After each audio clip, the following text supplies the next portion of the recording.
Good morning, Suprabhat, Namaskar. Today's topic is Life is beautiful, kal ho na ho. Let's start the beautiful story. ଏହା ଏକ 10ଟି ବନ୍ଧୁର କାହାଣୀ। ସେମାନେ ବହୁତ ଭଲ ବନ୍ଧୁ ଥିଲେ ଏବଂ କ୍ଲାସମେଟ୍ ମଧ୍ୟ। ଦଶମ ପରୀକ୍ଷା ସରିଲା। 10 ଜଣ ବନ୍ଧୁ ଭୋଜି ଆୟୋଜନ କଲେ। କଥାବାର୍ତ୍ତା କରୁ କରୁ ଏକ ନିଷ୍ପତ୍ତି ନେଲେ ଆମ୍ଭେମାନେ ଗ୍ରାଜୁଏସନ୍ ପରେ ଏକାଠି ଏମିତି ଭୋଜି କରିବା ଏବଂ ଆଗାମୀ ରିଟାୟାରମେଣ୍ଟ ପ୍ଲାନ୍ ବିଷୟରେ କଥା ହେବା। ସେହି ସମୟ ଆସିଲା। ସାଙ୍ଗମାନେ ଏକାଠି ହେଲେ, ଭୋଜି ଭାତ କଲେ ଏବଂ ନିଷ୍ପତ୍ତି ନେଲେ ସେମାନଙ୍କୁ ଯେବେ 60 ବର୍ଷ ହେବ ପୁଣି ଏକାଠି ହେବେ ଏବଂ ଯେଉଁ ବନ୍ଧୁ ସବୁଠାରୁ ପଛରେ ଆସିବ ସେ ଭୋଜିର ସମସ୍ତ ଖର୍ଚ୍ଚ ବହନ କରିବ। ସେହି ସମୟ ଆସିଲା। ପ୍ରଥମ ବନ୍ଧୁ ଜଣକ ଆସିଲେ, ପରେ ଆଉ ଜଣେ, ତାପରେ ଆଉ ଜଣେ, ଏପରି 9 ଜଣ ବନ୍ଧୁ ଆସିଲେ। ସେମାନେ 10ମ ବନ୍ଧୁଙ୍କୁ ଅପେକ୍ଷା କରିଲେ। ଲେଟ୍ ହେବା ଯୋଗୁଁ ନିଷ୍ପତ୍ତି ହେଲା 9 ଜଣ ଯାକ ମିଶି ଭୋଜିର ଆୟୋଜନ କରିବେ ଏବଂ 10ମ ବନ୍ଧୁ ଆସିଲେ ମିଶିକିରି ଭୋଜନ କରିବେ। ରୋଷେଇ ଆରମ୍ଭ ହେଲା। ସମୟ ଗଡ଼ି ଗଡ଼ି ଯାଉଛି। ରୋଷେଇ ଶେଷ ହେଲା, କିନ୍ତୁ 10ମ ବନ୍ଧୁର ଦେଖା ମିଳିଲା ନାହିଁ।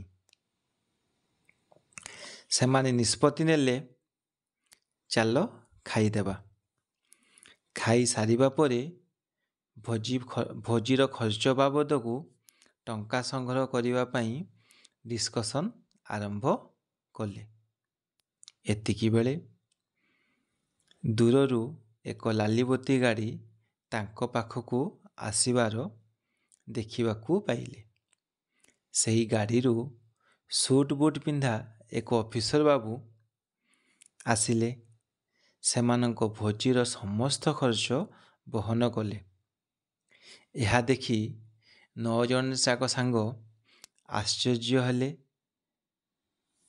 ସେଥିରୁ ଜଣେ ସାଙ୍ଗ, ଆପଣ ଏ ଭୋଜି ଖର୍ଚ୍ଚ କାହିଁକି ଦେଲେ ବୋଲି ପ୍ରଶ୍ନ ପଚାରିଲେ।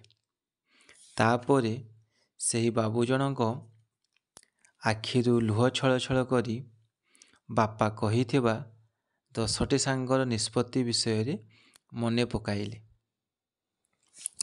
ଏବଂ ସେ କହିଲେ, ବାପା ଆଉ ନାହାନ୍ତି, କିନ୍ତୁ ଯିବା ପୂର୍ବରୁ ନିଷ୍ପତ୍ତି ଅନୁସାରେ ସମସ୍ତ ଭୋଜି ଖର୍ଚ୍ଚ ଦେବାକୁ ନିର୍ଦ୍ଦେଶ ଦେଇଥିଲେ।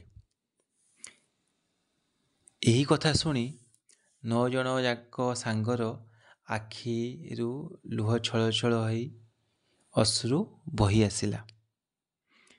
ଏହି ଗପର ସାରମର୍ମ ହେଲା, ଆମେ ସମସ୍ତେ ବନ୍ଧୁ ସମ୍ପର୍କୀୟ ଦୀର୍ଘ ଦିନର ମିଳନ ଅପେକ୍ଷା ମଝିରେ ମଝିରେ ନିଜର ସମୟ ବାହାର କରି ଗେଟ୍ ଟୁଗେଦର କରିବା।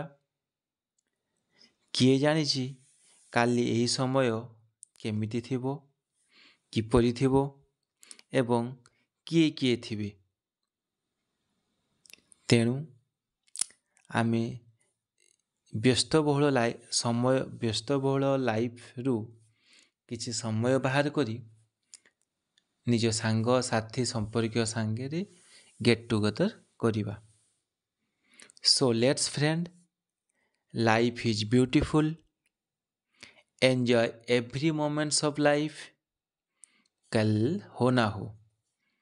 Keep smiling, keep growing, keep enjoying every minutes of your beautiful life. So thank you. This series continue. So please subscribe it and share it.